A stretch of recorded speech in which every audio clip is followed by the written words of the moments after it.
자, 첨가납의 변화를 보겠습니다. 자, 첨가납을 하게 되면 새로운 오행이 생성된다. 그럼 새로운 오행이 생성된다고 하는 것은 이 생산한다는 의미가 되겠죠. 생산한다의 의미. 그런데 첨가납에서는 또 뭐가 있냐면 그 두 개가 서로 묶여버린다. 그래서 각각 떨어져 있었으면 작용되어야 될 작용이 이루어지지 않고 묶여서 그게 제 역할을 하지 못한다. 그래서 이 묶여버리기 때문에 이게 제 역할을 하지 못하기 때문에 새로운 변화를 만들어낼 수도 있다라고 이런 부분이 있었죠. 그래서 묶이는 부분이 뭔지. 그래서 앞에서 나왔던 게 사흉신이 묶여서 우리가 흉신이 일반적으로 나쁘지만 흉신을 묶어주는 게 있으면은 나쁜 역할을 못하게 묶어버리기 때문에 좋아지는 거고, 그 다음에 사길신이 있는데 길신이 있지만 이것을 묶어버려서 길신 역할을 못하게 하면 나쁘게 될 수밖에 없죠.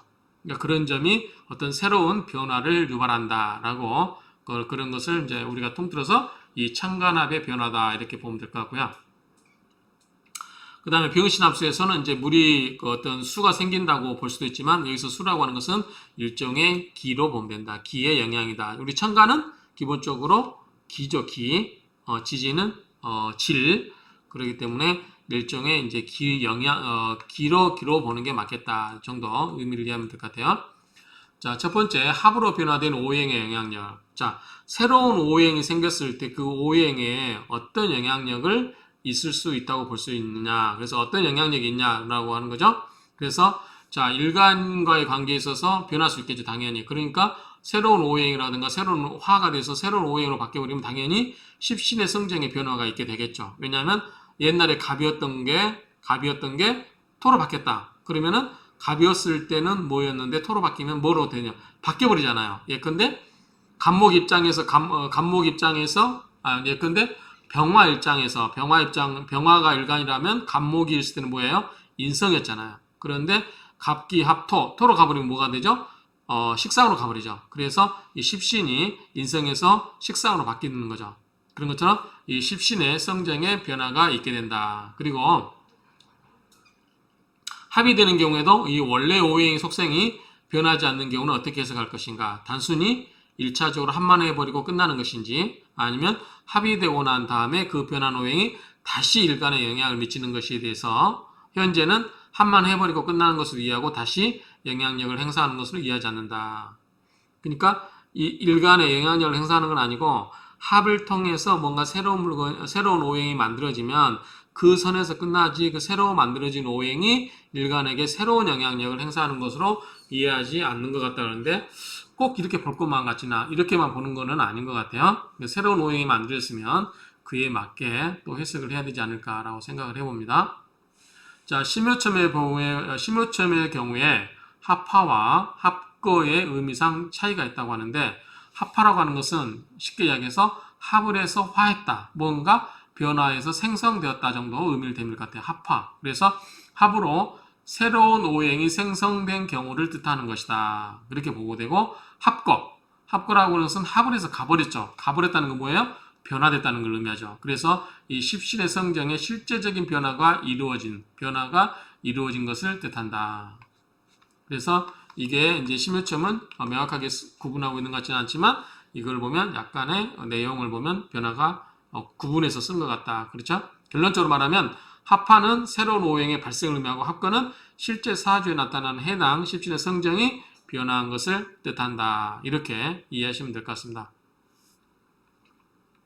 근데 이렇게 새로운 이제 첨가납으로 이루어진 것에 대해서 이것을 오행에 대해서 통변에 이것을 응용할 건지 말 건지는데 이제 이거는 굳이 많이는 안 하는 것 같은데 어쨌든 이 지지에 합하국을 중시하는 것 같다라고 하는데 어쨌든 새로운 오행이 변화되면 이제 지금까지 논의는 별로 변화가 영향력을 일간에 영향을 안 주는 것처럼 이야기를 하는데 이것도 좀 개별적으로 논의를 해야 될 것 같다라고 생각이 됩니다. 그래서 이 사주에 합이 있다 해도 전부 합으로 볼 수 없으면 합한다 해도 반드시 다른 오행으로 변하지 않는 경우도 있다. 이제 그런 내용들을 볼게요. 첫 번째, 합의 불성립.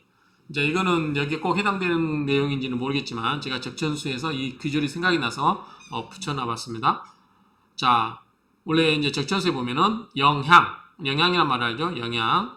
어떤 것에 영향을 미치는 것은 요게 멀리 멀요자 맺을 게자죠. 멀리서 맺어졌다. 멀리서 영향력을 미치는 것은 영향력을 미친다는 것은 이미 기왕의 뭐다 위허 이미 허황된 것이었다. 그 멀리서 영향력을 미친다는 것은 허황된 것으로 판명이 되었으니 그 말이죠. 허황되게 되었으니 잡기 재성 관성이 불구하고 이런 것에 어깨에 얽매이지 마라. 먼 것에 의해서 영향력을 행사할 수가 있다 없다? 없다라고 보는 것 같고요. 자, 그래서 하나 써놓고 자, 자평리에서 뭐라고 되냐 볼게요. 대개 이제 사익들격인데 이게 이제 간격 멀리 떨어진다고 말죠. 떨어졌다, 벌어졌다. 그러한 간격이 있다. 어디에? 격이 있다. 어디에? 어디에? 유소간.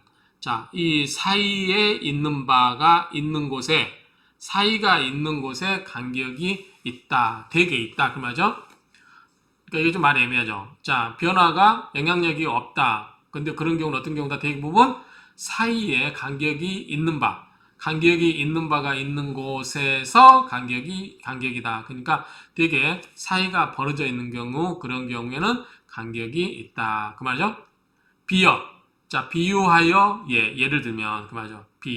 비유하다 같을 여자니까 비유하여 예를 들면 사람이 피차는 뭐예요? 저 사람, 그다음에 차는 이쪽, 저쪽 이쪽 그 사람 간의 상호 서로 좋아하는데 이 유인 어떤 사람이 있어서 쫓아가요. 중간을 쫓아가요. 그러니까 좋아하는 두 사람 사이에 가운데 누군가가 있어서 그렇게 되면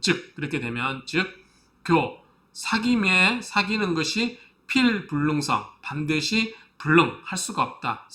이룰 수가 없다. 그래서 좋아하는 사람 사이에 뭔가 방해하는 사람이 있으면 그 두 사람 간에 좋아하는 감정이 교제가 반드시 이룰 수가 없다. 방해하는 그 사람에 의해서 관계가 끊어질 수 있다.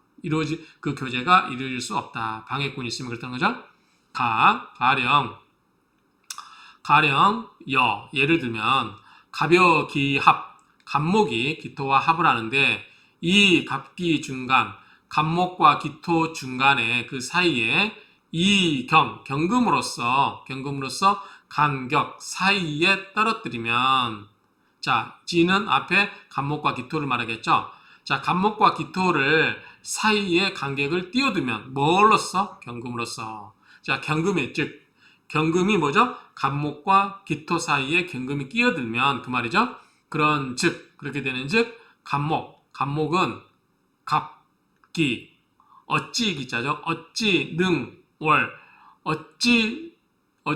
뛰어넘을 수가 있는가? 근데 뛰어넘는 걸 뭘 뛰어넘어요? 나를 극을하는 경금을 어찌 뛰어넘어서 이 기토와 합을 할 것인가? 그 말이죠. 이해하셨죠? 자, 예를 들면,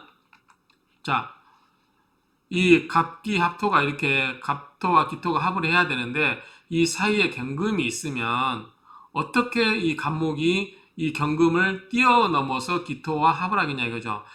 갑목의 마음은 기토로 가고 싶어요. 그런데 경금이 뭐예요? 딱 지키고 있어서 경금보다 도끼.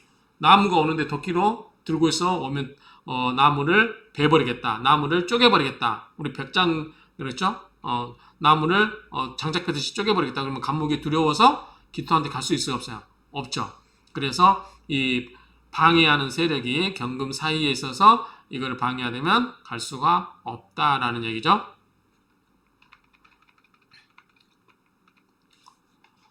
그래서 이것이 극제하는 거죠. 제어하거나 극을 하는 거, 제압하는 거. 세력에 있어서 제압하는 그러한 모습이다. 그 말이죠. 이러한 것이 세력에 있어서 극제하는 그러할 연자죠. 그러니까 그러한 모습이다. 합이라고 하나, 합하고자 하나, 불감, 합냐라. 불가는 뭐예요? 감히 뭐뭐 하지 못한다. 감히 합을 할 수가 없다. 그렇죠? 왜? 사이에 경금이 맞고 있으니까. 그래서 있어도 마치 뭐뭐 같다. 뭐 무야라 없는 것과 같다. 있어도 마치 없는 것과 같다. 그 말이에요. 해석이 어떻게 됐죠? 그 다음에 또한 갑기의 중간에 을목이 끼어 있어도 합을 방해하여 합하고자 하는 뜻은 있으되 합하지 못한 것이니 토의 생산도 물론 되지 않는다. 자, 이 부분이거든요. 자, 이게 무슨 말이냐면, 자, 우리가 갑기 합토에서 경금이 있어서 이렇게 버티고 있으면 갑목이 경금을 뛰어넘어서 기토 합을 할 수 없다. 그런데 갑목과 을토 사이에 갑목과 기토 사이에 을목이 끼어들면 이거 가능한 거 아닌가? 라고 생각이 들 수도 있죠. 그런데 실은 이제 갑목 입장에서 보면 갑목 입장에서 을목은 그다지 중요하지가 않죠. 크게 신경 쓰지 않아요. 그런데 기토 입장에서는 뭐죠? 을목이 목국토로 기토를 극을 해요.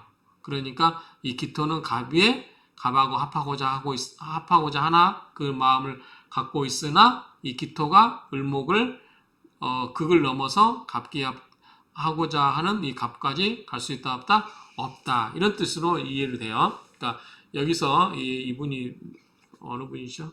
백민 선생님이신가?